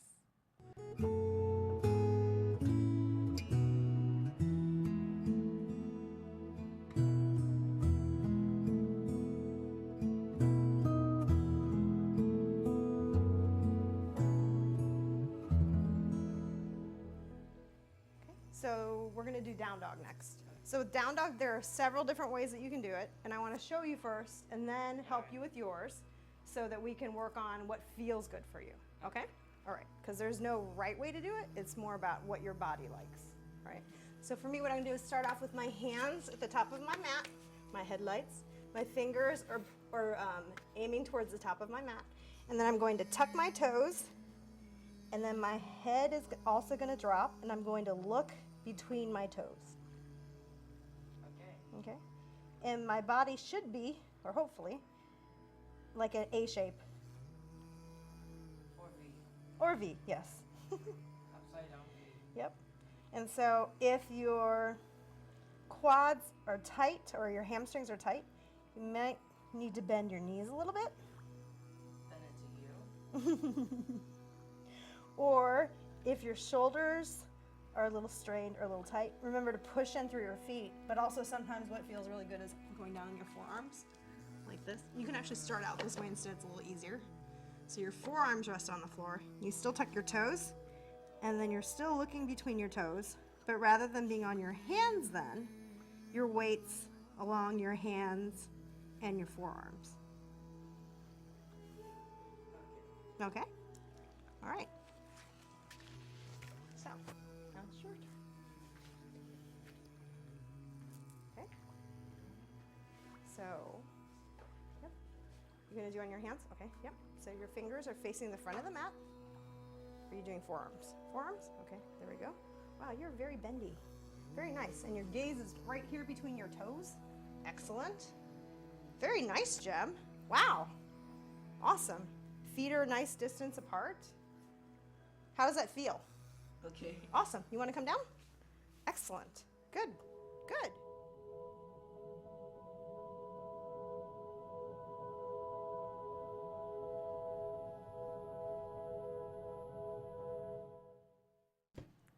Welcome back to Autism Live. You just were watching a yoga moment with Sue Cho, and now we have a live moment with Sue Cho. She's here with us in the studio, and thrilled to have you back here with us. You are an amazing and really inspirational young woman, and you've been years traveling the globe helping kids on the autism spectrum and helping their families. When we talk about for families that are in a workshop model where a therapist is going to go and teach the family and teach their team of therapists, this is what Sue did for many, many years, logged way more miles than I think we could even begin to talk about. But while you were logging those miles, you were somebody who was a yoga enthusiast, and eventually it became something that transferred, and you started working on with your kids. What was the inspiration for that? I think for me, I got a lot out of it for myself in terms of being able to be aware of my body, first of all, in terms of how I was feeling, so my emotions, really being in check with where I was at all the time. Yeah. So when I was hungry, if I was tired, if I was sick, if I was feeling good. And so I realized that that could be a really good tool for our kids too. Yeah. And even in terms of self-confidence, because I'd have to say as well that before I started doing yoga, in terms of my physical appearance, that I didn't have as much confidence as I did once I started doing it. Interesting. And so I thought, having seen some kids struggling with body awareness in terms of how they feel when they're feeling emotions, or when they're hungry or tired, or posture, self-confidence, that I thought, this is a great idea. Why not integrate it into some of the kids' programs? And then did you find that it was really successful at creating those things in their lives? Extremely. Okay. Like the first case that comes to mind for me was a child that I was working with in South Africa, actually. And he had a lot of issues with self-confidence and his posture, and also being able to regulate his emotions. And so we started doing some yoga with him. Yeah. And within the first couple of months, his posture improved significantly. I mean, to the point where he used to walk around hunched over, and I remember saying to him, like, you're really tall, and I never see that until you stand up straight. And it wasn't just that his muscles were getting stronger. He actually was reporting that he became more aware of how he was feeling, because so much of yoga involves becoming more aware of your body, like where it is. Yeah. And so he was holding himself up That's much more amazing. confidently, and being able to breathe too, which is a big thing that we focused on for him. Yeah. When he was getting anxious, or if he was just not sure, and really being able to, when we would remind him to breathe, it would remind him of what was happening right now, rather than being distracted by other things going on in his head, anxieties or fears. He was able to just stop and think about what was happening to him at that moment. Wonderful. And so, you know, one of the decisions that got made was to do a series of trainings, which are still in the works. They've been filmed, but they're not available yet, but they will eventually be available on IBT, Institute for Behavioral Training. And are those videos you training a caregiver in how to do yoga with an individual on the spectrum? Right now, the filming that we've done have been poses and modifications without other people in it, just me. Okay. And so there has been some conversation about potentially doing another filming and adding another person into it, so you can show how it looks like on somebody else. But is the goal of those trainings that it's supposed to, for me as a parent or somebody as a caregiver, that it's for us to watch to be able to learn how to do it and then do it with our kids? Exactly. So it's for any age level, any physical ability. It's very is very customizable in terms of what poses we show and modifications we show. And then, and so we had the idea here at Autism Live that we would shoot just a little bit. And the original idea was that Nancy Allspot Jackson and I would bring our two sons in, and that you would do yoga with the four of us. Because we thought that would be hilarious, and I'm sure that it would have been had we not chickened out to some degree, because it was really hard to get both boys' schedules worked out, and with Nancy and I with our schedules and stuff. So it ended up that it was just going to be me and Jem, and on the day of, I have such body issues, I was like, I'm not putting on the tight pants and doing the yoga thing. You do it with Jem. And so that's what you guys see, which I kind of love. I gotta say, I think it would have been hilarious to have me in a pair of tights with Allspot Jackson. We could still do that. I think we should eventually, and I can just get over myself. But what was amazing to me, and you know, we've been asked, so how long did she work with Jem before you made? And here's the crazy thing, you guys. It was like, hi, Sue, this is Jem. Jem, this is Sue. Okay, let's film. And 15 minutes later, we were done. Literally 15 minutes. And you have not seen all, and everything was pretty much one take. I think there was one thing that we took over because the mic wasn't working. Everything else was one take, and we got like 4 little segments, and I think you guys have only seen 1 so far. So that's pretty much how easy it was. And I don't think it's because my kid is just so particularly brilliant, although my child is brilliant. But you have a way about you that the kids get. And I've always thought, okay, well, that's just, you know, Sue, and that's Sue's understanding of ABA. And I do think that that's part of it. But I also think part of it is your yoga, the yoga place, the yogic place that you're coming from. You know what we've been calling it? Suchoga. That's what I love it. That's awesome. We've been calling it Suchoga. That was Kelby coined that, Suchoga. Nice. But you have this Suchoga way about you that is just really delightful. And the kids, I've seen you with other kids. The kids just get all mellow happy around you. I think there's a lot of, well, I think a lot of people have fear about yoga. Oops, yeah. Excuse me. But really, anybody can do it. I think the phrase that I used for a while was the chef from Ratatouille. Was his name Gusteau, I think? Yeah. And he said anybody can cook. Yes. Well, anybody can do yoga. I mean, really, anybody can do yoga. Yes. I don't, and I'm sure I have done yoga before in my life, and I enjoy yoga. I just don't necessarily want to do it in tight clothes with a camera there. Don't have to do it in tight clothes. All right, I'll come in a flowing fufu. Sure. And we'll just I'll tuck it in so it doesn't come in your face. Right, you know, right. drop There on we your go. face, so. But yes, no, I enjoy yoga, and I think that it's wonderful. And I have seen just a little bit that you did with Jem. That little bit. He has been more aware of standing up straight. We have a long way to go because he's being raised by 2 people who are professional slouchers. But he really loved it and loved you. And so now you and he have been working on a little project together over the summer. And that's been a delight in his life as well. So I just thank you and love you, and you're spectacular. Thank you. And I really want to encourage people, you know, you can be watching our yoga moment with Sucho, or Suchoga as we're calling it. But we'll keep you posted about when those IBT trainings are available so that you guys can be learning from her too and have your own Suchoga moment. But we're going to take a break, and then when we come back, we're going to get an update from you on a project that you started this summer that has to do with technology and autism that we need everybody's help with. So stick with us.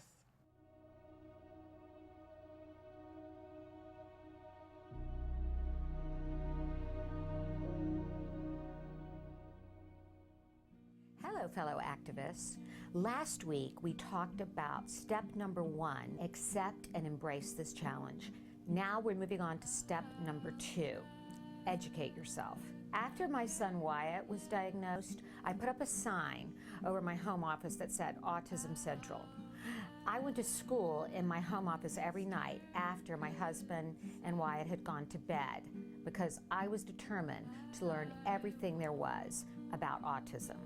That's because knowledge is power.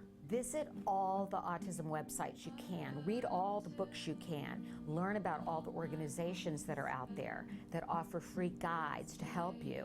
Some of them even offer mentors to help guide you.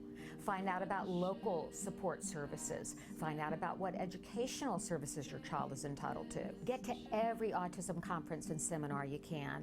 I'll never forget the first autism conference that I went to. The first speaker was a beautiful, brilliant woman named Dr. Doreen Graham-Pichet. She spoke about a therapy called Applied Behavioral Analysis, or ABA. She told about how it could improve the life of children with autism and in some cases recover them. Now, despite the fact that Wyatt had been diagnosed for over a year, nobody had told me about this therapy. I remember calling my husband on the cell phone and saying, honey, I met the woman who is going to help improve Wyatt's life. And I'm happy to say that 8 years later, that's true. Are you feeling a little overwhelmed by all the information that's out there? Well, you're not alone. But try different approaches for your child. Trust your gut.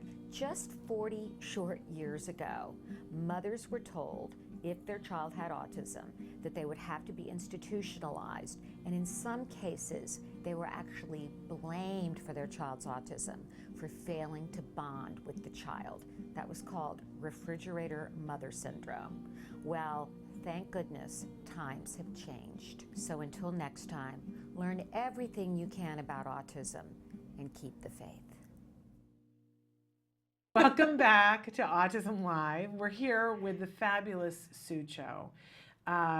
Truly, you know, you're one of the people, I love so many people at CARD, but you're one of my favorite people at CARD because you have such a big heart and you're constantly looking for ways to help more people. At the start of the show, I was saying to people, you know, I remember what it was like as a parent to feel like you were in this alone. And I always say to them, you know, people you don't even know are thinking about you and trying to figure out a way to help you. And this is one of the people who does that. That you know, I won't see you for 6 months, but I'll get an email from you, or you come here to California, because you don't work in the state of California, but you come here for a couple of days and you'll say, you know what I was thinking about, you know, how this is how we can help this person. Mm-hmm. And it's just humbling to me how somebody like you, and autism is a part of your life because it's your profession, but it's notable that you do not have a child who's on the autism spectrum. This is, you know, you came to this career completely, you know, without that impetus, mm-hmm. right? But she and a group of other people work tirelessly and are passionate about helping you. And you don't even know them. And you got to remember that as you're on your darkest days, that there are people like Sucho making it happen for you.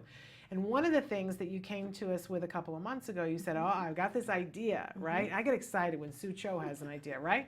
And so tell them what this project is that you've been working on this summer. So the project that I've been working on this summer is to get communication devices for children that don't have access to electronic devices. So, and I realized that there are many people and companies that have old iPads, so iPad 2s and higher, because they're upgrading, that aren't using them. So these iPads are just sitting around, and there are lots of children that need iPads to communicate. And so I did some research on this too and found out that Apple will give you a $50 credit if you turn in your old iPad. However, if you donate an old iPad, you can get around $300 as a tax deduction. Wow. So I'm in the process of communicating with Apple and Best Buy, a lot of these places that are giving credit to people that donate or that turn in their old iPads, and right. saying, you have a choice. You can get a $50 credit, or right. you can help a child get a voice and get a tax deduction on top of it, which is significantly bigger than $50 off. Yes, so exactly. Mm-hmm. It's that karmic thing we talk about, you know, when you give something, you get back, but mm-hmm. apparently you get back twice, yes, 3 times. Exactly. So what an incredible thing. And as we were talking about it, because we have an iPad too, and recently with the upgrades that happened, we cannot access YouTube anymore on that mm-hmm. iPad. And there are other things, excuse me, that we can't do either. And you know, for us, that's okay. Mm-hmm. But for business and corporations and individuals that rely on those things and are yes. upgrading because mm-hmm. of it, the idea that that old technology literally can be life-changing, not just to that individual, but to their entire family. I always think about the one mom who I wrote question of the day one week and said, you know, what's the thing that you want more than anything else in the world?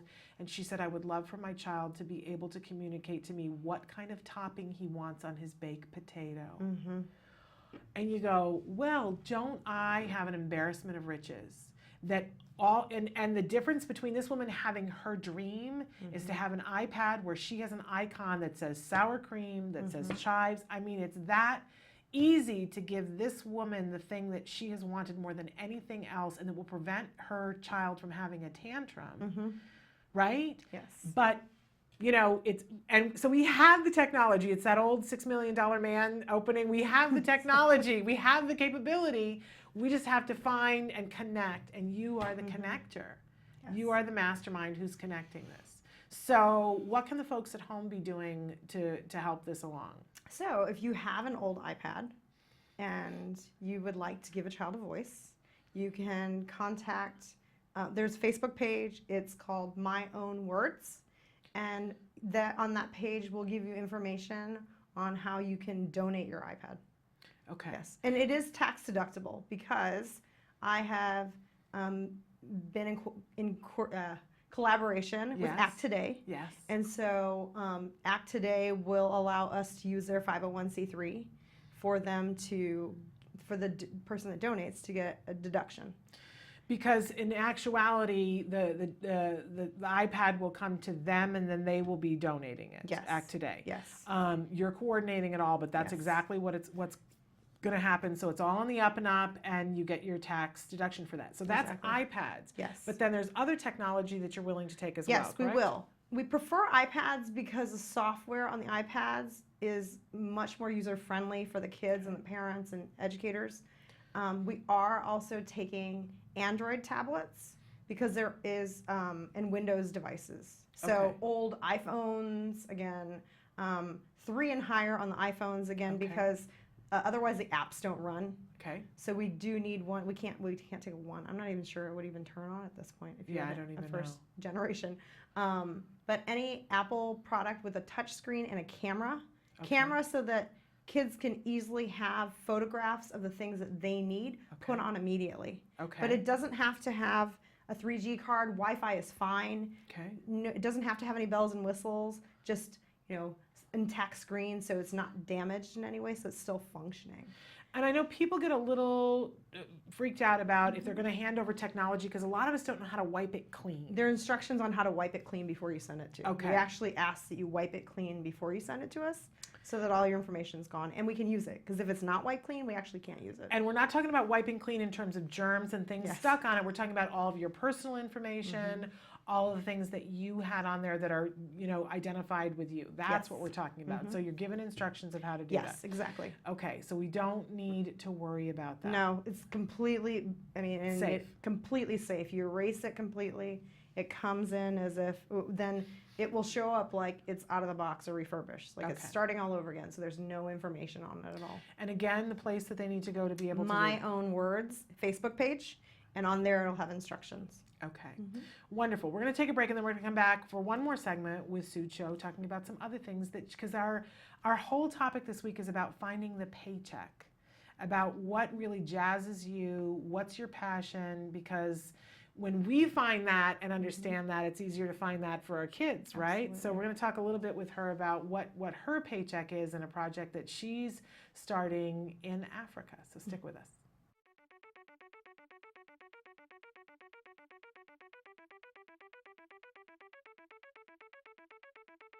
Hi, I'm Shannon Penrod, and we're at the ABCs and XYZs of Special Needs Conference.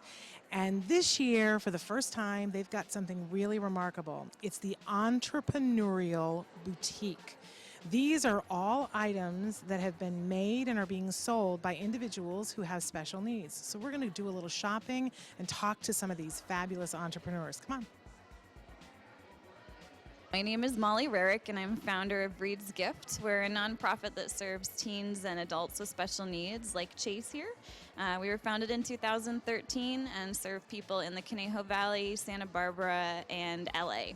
Our main objective is to give our participants the skills they need to gain a more independent life.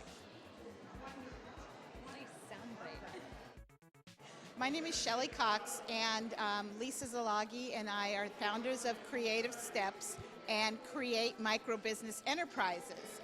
And the items that we're selling here today are all made by the clients who have passions about what they want to make, and then they get the profits from what they make after we've paid all of the other expenses. We are here today because my goal is to be independent, and also I would like to share all my artwork, and I would like to sell. Thinking about at his young age being a businessman, it's amazing. I cannot be more proud.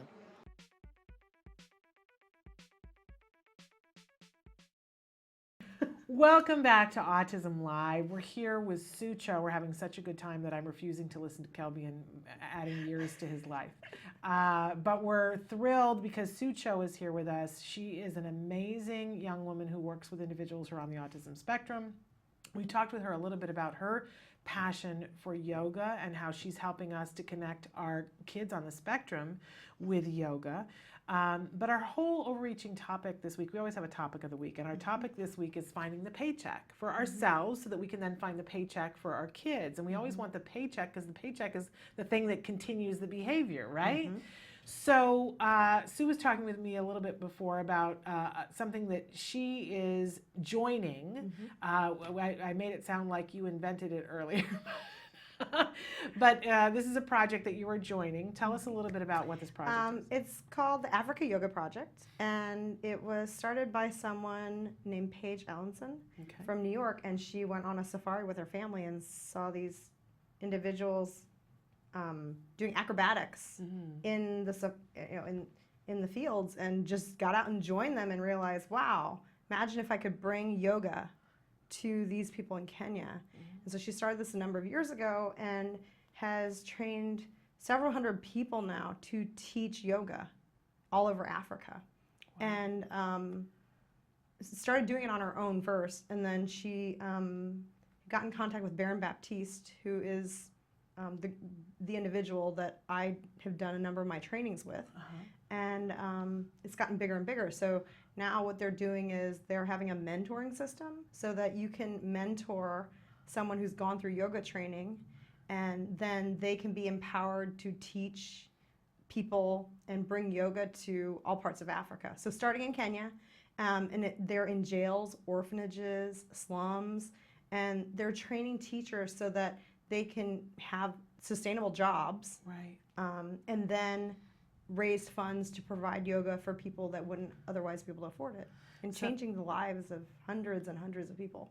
So the old adage of, give a man a fish, and you fed him for the day, but teach him how to fish and you fed him for a lifetime. Exactly. So you're going to be mentoring someone in Africa? Yes. And what will that entail? So it'll entail Skype calls with the individual that you're paired with, and so I'm sponsoring a person for $125 a month, and my way of doing that, I decided, would be that I would teach classes for donations in order to contribute to then provide free yoga to more people in Kenya and around Africa too.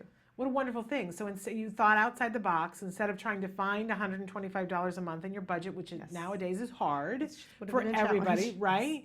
But instead of doing that, you're going to take some donations as you teach. Exactly. So taking what you're already doing and adding something onto it so that you can make a difference. And then this individual will have an opportunity to meet with you monthly, and they'll have the funds to be able to use towards teaching other people yoga. So what an exciting thing to think of the ripple effect of how many people's lives will be changed from that. certainly the person that you're going to be mentoring, but every single life that they touch. That's very exciting. And in the course of that, I'm sure that's going to touch some places with autism as well. Absolutely. But I think it's important that we all recognize, a couple of years back when I decided to shave my head, I took some criticism from people who said I was shaving my head to show support for a young dad who had cancer that had come to my attention. I didn't know him personally, but he'd come to my attention in a moment when my attention needed to be gotten, right? It was the same week that my mother had died and that Newtown, Connecticut had happened. And I said, right before Christmas, and I said, I don't know about the rest of you, but I got to hold on to something and I got to do something for somebody because I was in a not bright place, right? And I said, this is something that I want to do. And people were like, well, why didn't you do it for somebody with autism? And I think it's important for all of us to remember that autism is here. It's not going anywhere. And it's part of our everyday. But when we go, all that's happening is autism, then the world doesn't see us. But when we are part of the world in every single aspect and put it out there that we're here with autism, we're the autism community, and we notice when you have cancer, and we notice when you have poverty, and we notice when you need to learn something, that is when the world is going to embrace us. So I love, and it makes us better people. We're more rounded people. I hate it when I go to a party and all I can talk about is autism, right? This is bad, bad, bad. Certainly it comes up, but we need to be able to talk about other things. So I love that you are finding other things in your life. You will be a better caregiver for that. You will stick around longer, and hopefully you won't burn out on the way, because we need you not to burn out. And what a lucky person in Africa who gets you as their mentor. I'm excited. I can't wait. Well, I'm excited for you. Well, we hope that you'll come back and give us updates on everything. And we decided during the break that we're going to film some more. I'm going to get the tights on. I'm going to get over it. I'm going to get all Spudjecks, and we're going to get our kids, and we're going to be trees. Awesome. Thank you so much for being here with us. You are here this week, we should say, for a training. Yes, for case management training. Yes, for those of you who are in offices and card offices and looking forward to new people coming to your offices. And when somebody shows up new, sometimes there's trepidation, but remember, they've been trained by, and you are part of a team. It's not just you, it's a whole bunch of people. Yes. But brilliantly trained by Sucho, founder of Suchoga. It's Thursday. I'm gonna get bumper stickers or something now. Yes. Okay, that would be fun. All right. Well, thank you for being with us. I know you got to get back to training, and thank you for working with my kid this summer and putting him to work. Oh, it hasn't been work at all. Everybody needs a job. Well, it's been a job for him. Oh, he's been fantastic. Well, he loves you. He has been amazing. Well, I'm fond of him. And rightfully so. I sing his praises. In any case, we're going to take a break, and then we're going to come back to finish out the day and finish out the week. Stick with us.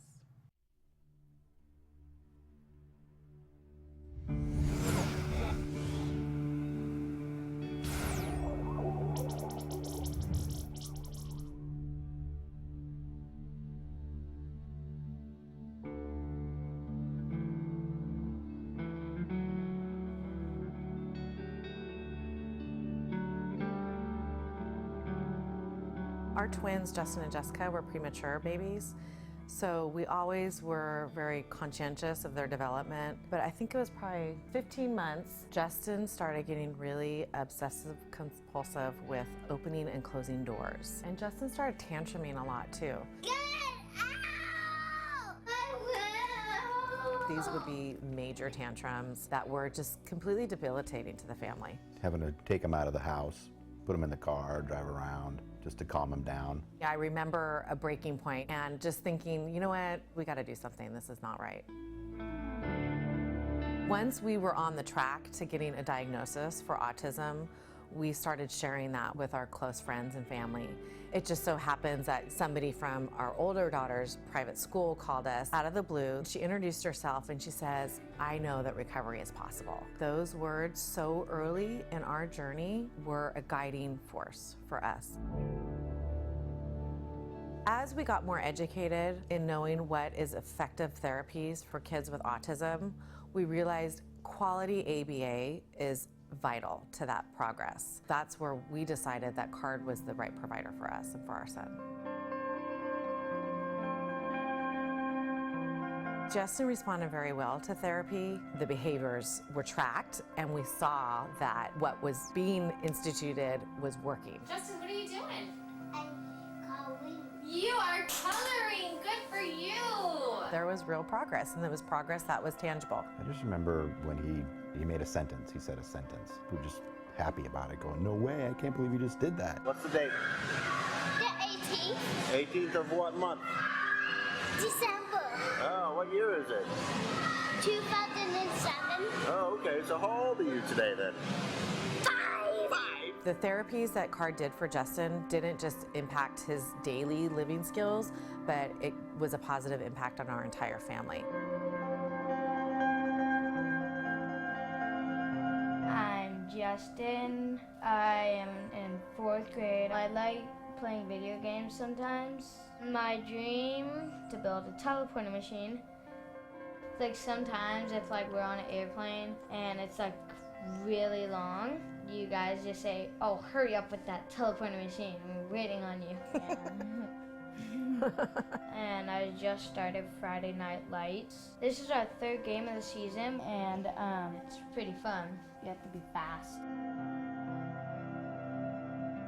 We attribute so much of Justin's recovery to CARD. Their goal was the same as our goal. We wanted Justin recovered. June 12, 2008 is a day that I celebrate every year because that is the day that Justin was deemed recovered from autism. And Dr. Doreen Grandpichet met with us, looked at him and just said, he's brilliant.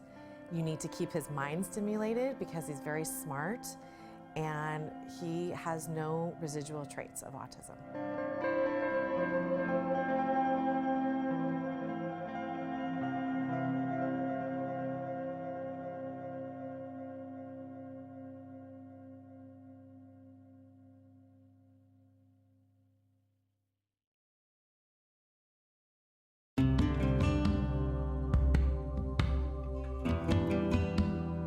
Hi, I'm Bryce Myler, and I'm the Contracts Director for the Center for Autism and Related Disorders. I've been here for about 5 years. CARD has several employees with many years of insurance experience, dealing with insurance, dealing with pre-authorizations, dealing with discovering whether there's coverage or not. So we have more experience than any ABA provider that I've ever come across. So for a prospective client, somebody that may be interested in, ABA therapy and what CARD has to offer, we have a special 800 number, and you call that number. They will talk to you about what we have to offer, how ABA works. He'll ask you for the front and back of your ID card, and then we check to see if you do or do not have coverage. If you have coverage for ABA therapy, we try to do whatever we can to set it up where we can bill for you and you don't have to fight with the insurance company every month to get your claims paid. For California residents, we recently did a series of insurance trainings all over the state, and you can click on the link below to watch pretty much the full presentation. It has a lot of information, how you can get your insurance company to comply with what they're supposed to do, understanding the networks, and many other valuable pieces of information.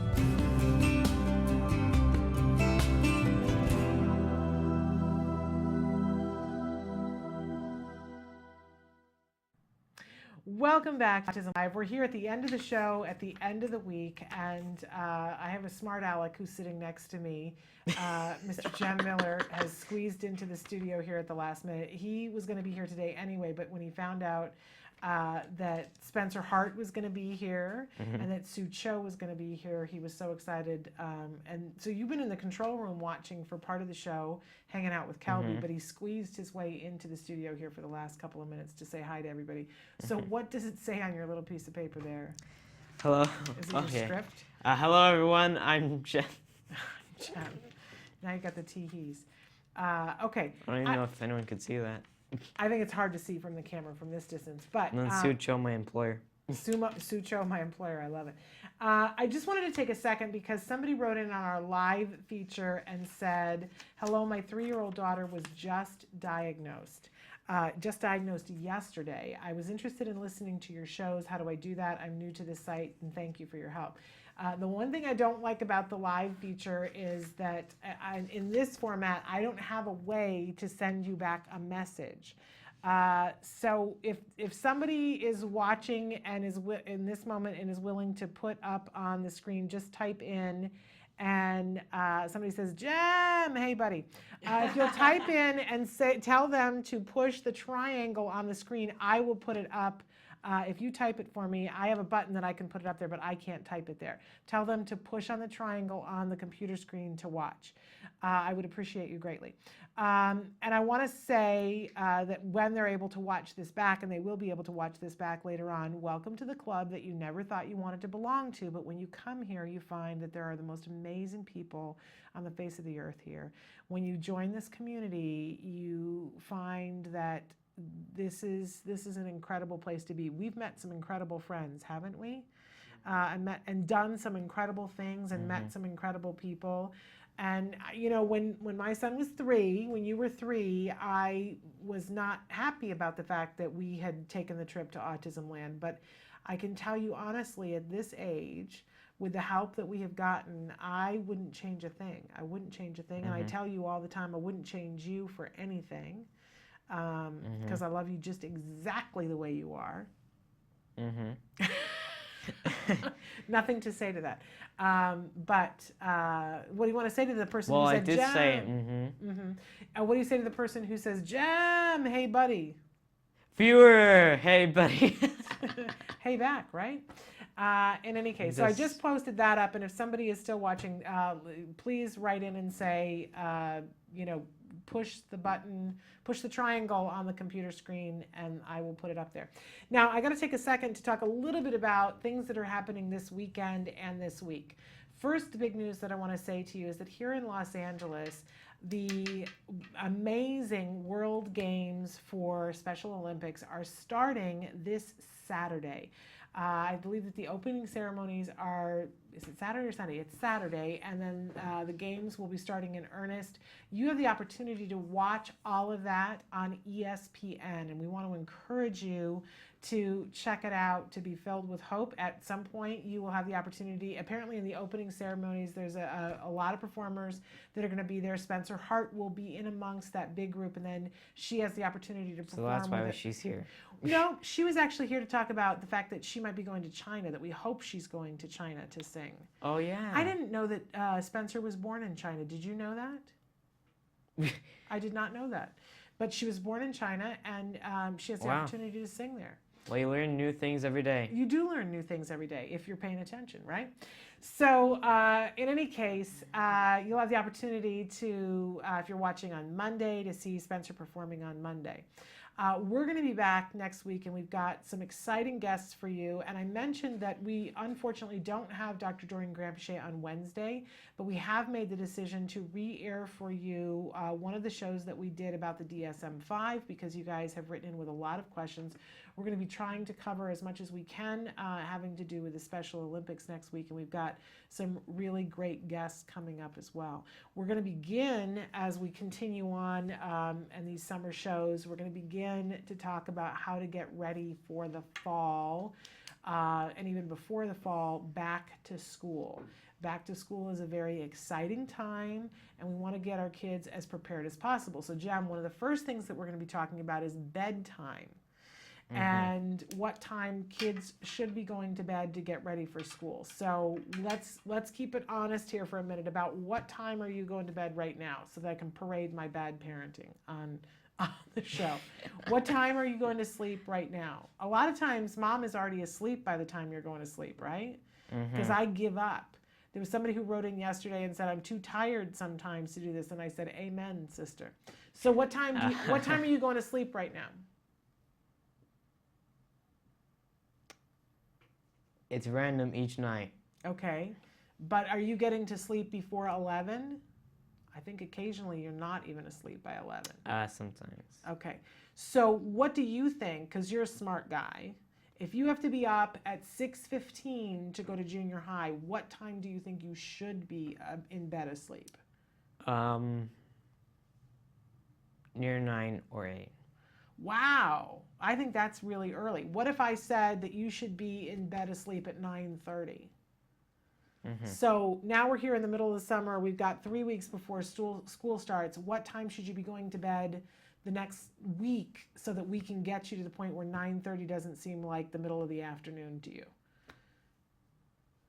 What time should you go to bed this whole next week? I think probably. Put him on the spot. Because if he says it here and it sounds rational here, then I can go, well, you said this on the show. What time? I've only got a minute left. 9:45. 9:45. I'm thinking what might be more reasonable is 10:30 all next week. Okay. Does that seem reasonable? Can we shake? In bed, lights out, after having read for 20 minutes, 10:30 the whole next week. Okay. You heard it here, ladies and gentlemen. You heard it here. So, and I'll report back to you and let you know whether it actually happens. And during the break, I actually wrote a script for Macbeth. We were talking about Macbeth before. Okay, no scripts for Macbeth. Okay, so in any case, we're totally out of time here, but I want to thank everybody for being with us. I want to thank our fabulous guests today, including my son, Jem Miller. We want to thank Sue Cho for Suchoga, and Jem for Suchoga as well.